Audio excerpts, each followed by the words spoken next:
বর্তমান পরিস্থিতি ও নির্বাচন নিয়ে আলাপ আলোচনা করতে আগামীকাল কিছু রাজনৈতিক দলগুলোর সঙ্গে বৈঠকে বসবে প্রধান উপদেষ্টা ডক্টর মোহাম্মদ ইউনূস। শনিবার বিকাল 4টার দিকে এক সংবাদ সম্মেলনে এই তথ্য জানিয়েছে প্রধান উপদেষ্টার প্রেস সচিব শফিকুল আলম। তিনি বলেন, রবিবার বিকাল 3টায় বিএনপির সঙ্গে বসবে প্রধান উপদেষ্টা, এরপর 4টায় জামাত ইসলাম ও সন্ধ্যা 6টায় এনসিপির সঙ্গে বসবে তিনি।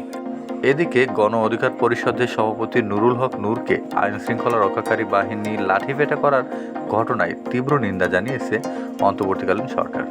বিবৃতিতে বলা হয়, অন্তর্বর্তী সরকার গণ অধিকার পরিষদের সভাপতি, জুলাই গণ অভ্যুত্থানের অন্যতম নেতা ও গণতন্ত্র, ন্যায় বিচার, জনগণের অধিকার আদায়ের পক্ষে সাহসী ভূমিকা রাখা রাজনীতিবিদ নুরুল হক নূরের উপর নৃশংস হামলার তীব্র নিন্দা জানায়।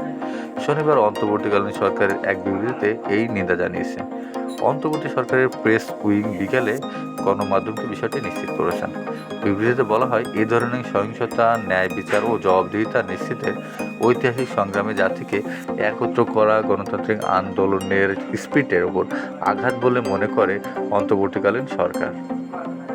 এই ঘটনার পূর্ণাঙ্গ ও নিরপেক্ষ তদন্ত করা হবে বলে জানিয়েছে অন্তর্বর্তী সরকার। বিবৃতিতে বলা হয়, সর্বোচ্চ গুরুত্ব সহকারে তদন্ত সম্পন্ন করা হবে। প্রভাব বা পদমর্যাদা যাই হোক না কেন, জড়িত কোনো ব্যক্তি জবাবদিহিতা থেকে রেহাই পাবে না। স্বচ্ছতা এবং দ্রুততার সঙ্গে এ বিচার সম্পন্ন হবে। বিবৃতিতে আরও বলা হয়, নুরুল হক ও তার দলের অন্যান্য আহত সদস্যদের চিকিৎসা কার্যক্রম পর্যবেক্ষণের জন্য বিশেষিত মেডিকেল বোর্ড গঠন করা হয়েছে। তাদের সর্বোচ্চ মানের চিকিৎসা সেবা নিশ্চিত করতে অন্তর্বর্তী সরকার প্রতিশ্রুতিবদ্ধ।